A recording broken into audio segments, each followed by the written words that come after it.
ഗൾഫിൽ നിന്ന് നാട്ടിലേക്ക് വന്ന അയാൾ തന്റെ ബാലൻസ് ഒന്ന് ചെക്ക് ചെയ്ത് നോക്കി. ലക്ഷങ്ങൾ ബാലൻസ് വരേണ്ട തന്റെ ബാങ്ക് അക്കൗണ്ടിൽ ഇപ്പോൾ ആകെയുള്ളത് 367 രൂപ മാത്രം. അയാൾ നെഞ്ചിലൊന്ന് തടവി ദേഷ്യത്തോടെ വീട്ടിലേക്ക് നടന്നു. സുമേഷ് വർഷങ്ങളായി ഗൾഫിലാണ്.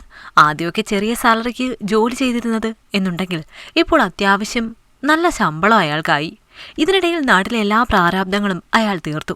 പെങ്ങന്മാരെ കെട്ടിച്ചുവിട്ടു, ഒരു നല്ല വീടുണ്ടാക്കി, ഒടുവിലൊരു വിവാഹവും കഴിച്ചു. ഒരു നല്ല പെൺകുട്ടിയെ കല്യാണം കഴിക്കണമെന്ന് സുമേഷിന് വലിയ ആഗ്രഹമായിരുന്നു.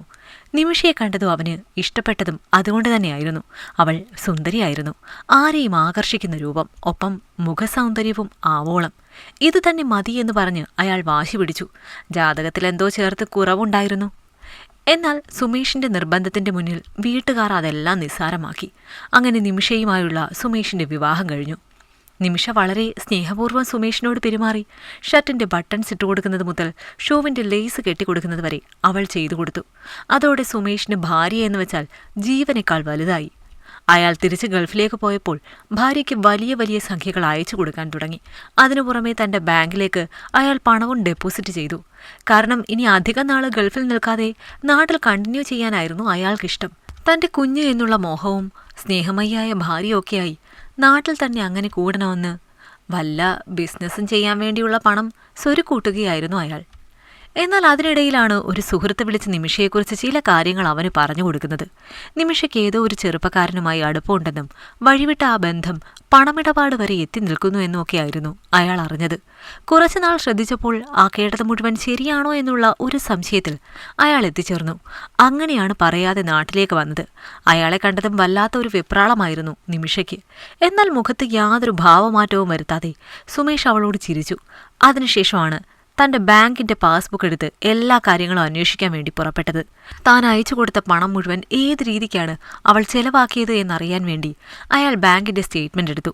എല്ലാ മാസവും ലക്ഷക്കണക്കിന് പണമാണ് ഏതോ ഒരു അക്കൗണ്ടിലേക്ക് അവൾ ഇട്ടുകൊടുത്തിരിക്കുന്നത്. അത് കണ്ടപ്പോൾ സുമേഷിനെ സഹിക്കാൻ കഴിഞ്ഞില്ല. ദുബായിൽ 1 രൂപ കിട്ടാൻ പോലും അത്രത്തോളം കഷ്ടപ്പെട്ടിട്ടുണ്ട്. അങ്ങനെ ചോര നീരാക്കി അയക്കുന്ന കാശാണ് അവൾ ആർക്കോ ദാനം ചെയ്തിരിക്കുന്നത്.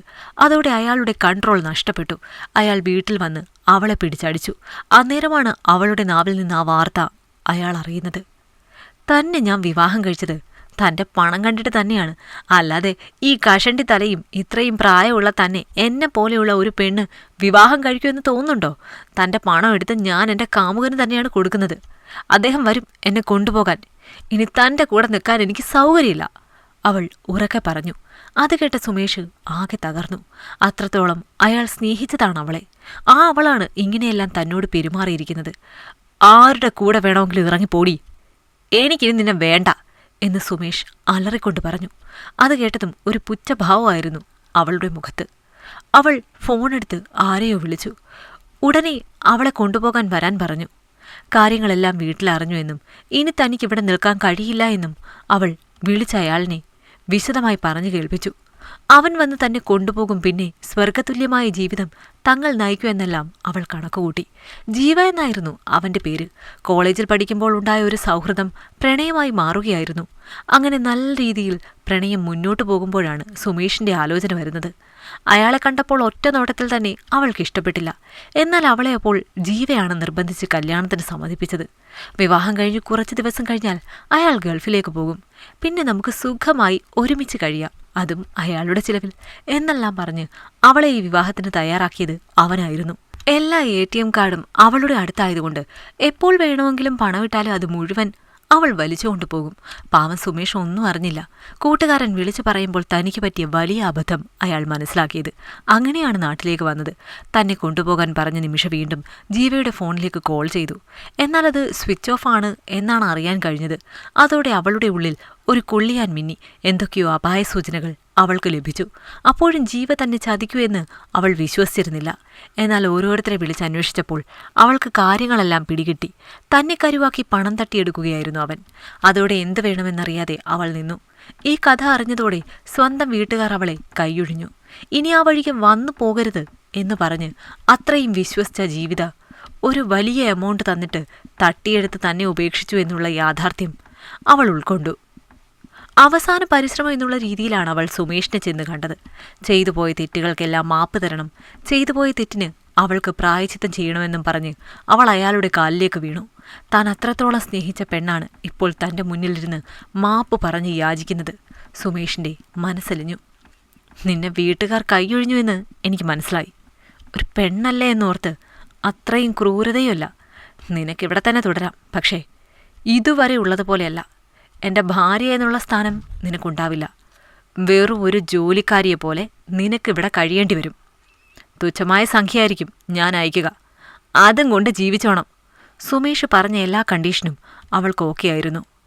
ഇനി ഗൾഫിലേക്ക് പോകുന്നില്ല എന്ന് കരുതിയ സുമേഷ് വീണ്ടും പ്രവാസിയുടെ കുപ്പായം എടുത്തണിഞ്ഞു. ഇത്തവണ പോകുമ്പോൾ നിമിഷയുടെ കണ്ണിൽ നിന്ന് കണ്ണുനീർ വന്നത് ശരിക്കും സങ്കടം വന്നിട്ട് തന്നെയായിരുന്നു.